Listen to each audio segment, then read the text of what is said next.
Hello. आज पढ़ते हैं क्लास 10th। क्लास 10th का चैप्टर 10 अपने चल रहा था इलेक्ट्रिक करंट। और आज का हमारा टॉपिक होगा बेटा ओम का नियम, ओम्स लॉ। देखिए ओम का नियम क्या कहता है। यदि किसी चालक की भौतिक अवस्थाएं, कोई चालक है, चालक की भौतिक अवस्थाएं, देखिए भौतिक अवस्थाओं में क्या आता है, जैसे मान लीजिए ये कोई तार है, ठीक है। तो भौतिक अवस्थाओं में क्या आएगी, इसकी लंबाई आएगी, इस तार की लंबाई, इस तार का अनुप्रस्थ काट क्षेत्रफल, ये आपको जो वृत्त दिख रहा है ना, इस वृत्त का क्षेत्रफल क्या कहलाएगा, अनुप्रस्थ काट क्षेत्रफल।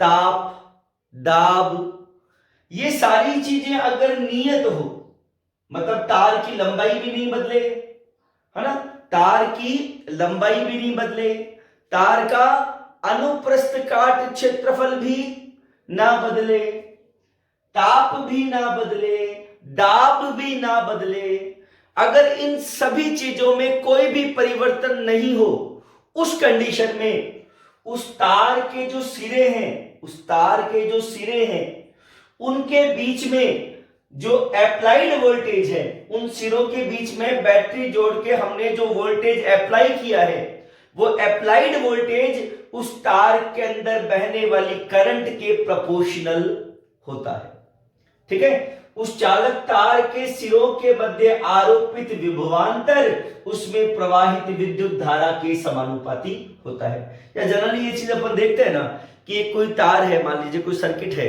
और उसमें अपन ज्यादा वोल्टेज की बैटरी जोड़ते हैं, ठीक है। वोल्टेज ज्यादा है तो धारा भी क्या होगी, ज्यादा होगी, और वोल्टेज कम है तो धारा भी क्या होगी, कम होगी, है ना। वोल्टेज ज्यादा धारा ज्यादा, वोल्टेज कम धारा कम, है ना। इसका मतलब वोल्टेज धारा के क्या है, समानुपाती।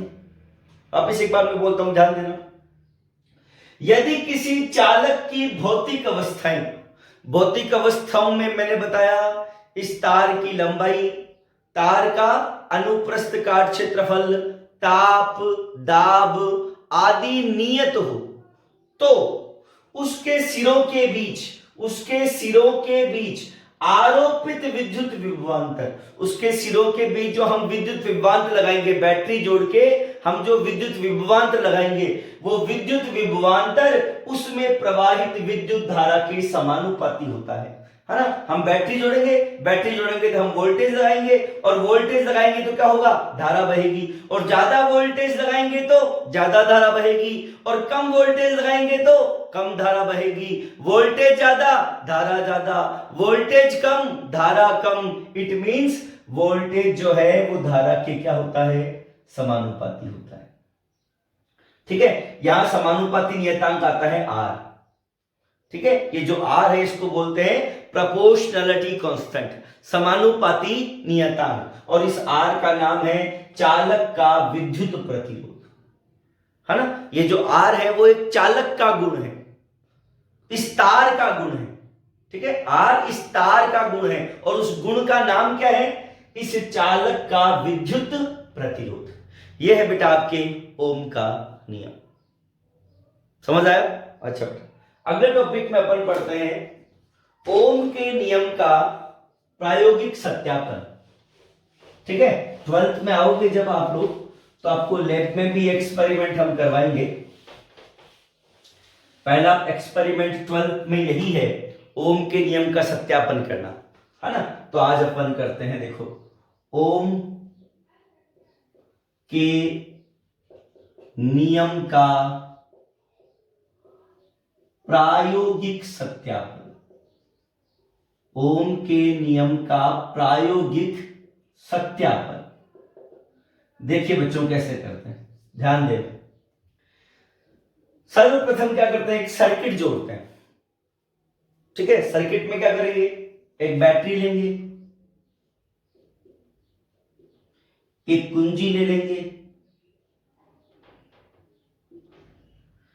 एक धारा नियंत्रक ले लेंगे RH,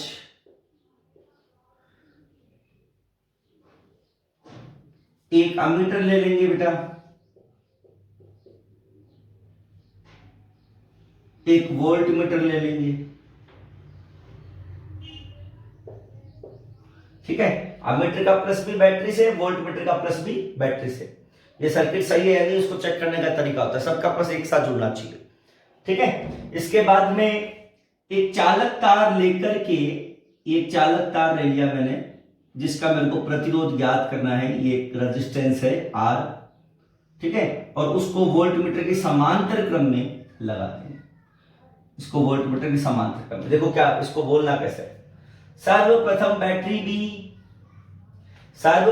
बैटरी बी, कुंजी के, धारा नियंत्रक RH, अमीटर A व वोल्ट मीटर V को परस्पर श्रेणी क्रम में संयोजित करते हैं। ये सारी चीजें एक ही लाइन में जुड़ी हुई, देखो बैटरी, उसी लाइन में अमीटर, वोल्ट मीटर, रियोस्टेट, कुंजी, है ना, सारी एक ही लाइन में जुड़ी हुई है, ठीक है। तो सर्वप्रथम battery B, ammeter A, voltmeter V, धारा नियंत्रक RH और कुंजी के, इनको परस्पर श्रेणी क्रम में संयोजित कर लेते हैं तथा प्रतिरोध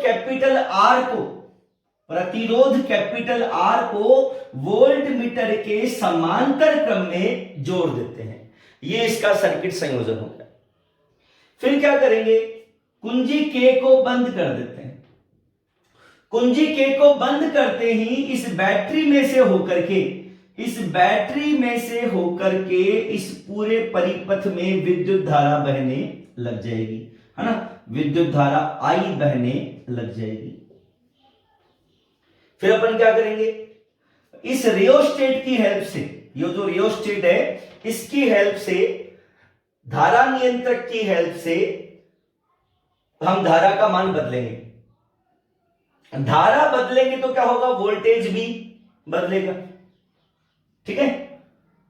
बार बार धारा का मान बदलेंगे, बार बार वोल्टेज का मान बदलेगा। ये जितने भी धारा के मान और जितने भी वोल्टेज के मान हैं, इन सब को क्या कर लेंगे, नोट कर लेंगे कागज के ऊपर। इन सबको एक कागज के ऊपर नोट कर लेंगे और कागज के ऊपर नोट करने के बाद एक ग्राफ बनाएंगे। उस ग्राफ में एक तरफ लेंगे वोल्टेज V और एक तरफ लेंगे करंट I। वोल्टेज ले लिया, एक तरफ करंट I ले लिया, और वोल्टेज और करंट लेकर इनके बीच में हमने क्या बनाया, ग्राफ बनाया। अब ग्राफ बनाएंगे तो वो ग्राफ क्या बनेगा, सीधी रेखा। ग्राफ क्या बनेगा, सीधी रेखा बनेगा। सीधी रेखा बनने का मतलब क्या बेटा, ग्राफ सीधी रेखा बनने का मतलब क्या है, देखो मैंने इस ग्राफ के ऊपर 2-3 पॉइंट ले लिए, ये 2 पॉइंट ले लिए, ठीक है। दोनों पॉइंटों को लंब डाल के इस पॉइंट से x अक्ष y अक्ष पर लंब खींच दिया। अब आप देखो, पहले पॉइंट के लिए धारा कम है तो वोल्टेज भी क्या है, कम है, धारा कम वोल्टेज कम। फिर मैंने धारा बढ़ाई तो वोल्टेज क्या हो गया, बढ़ गया, है ना, धारा कम वोल्टेज कम, फिर धारा बढ़ी वोल्टेज बढ़ गया। इसका मतलब जो वोल्टेज है ना वो धारा के क्या होता है, समानुपाती होता है, और यही हमारे ओम का नियम है, ठीक है।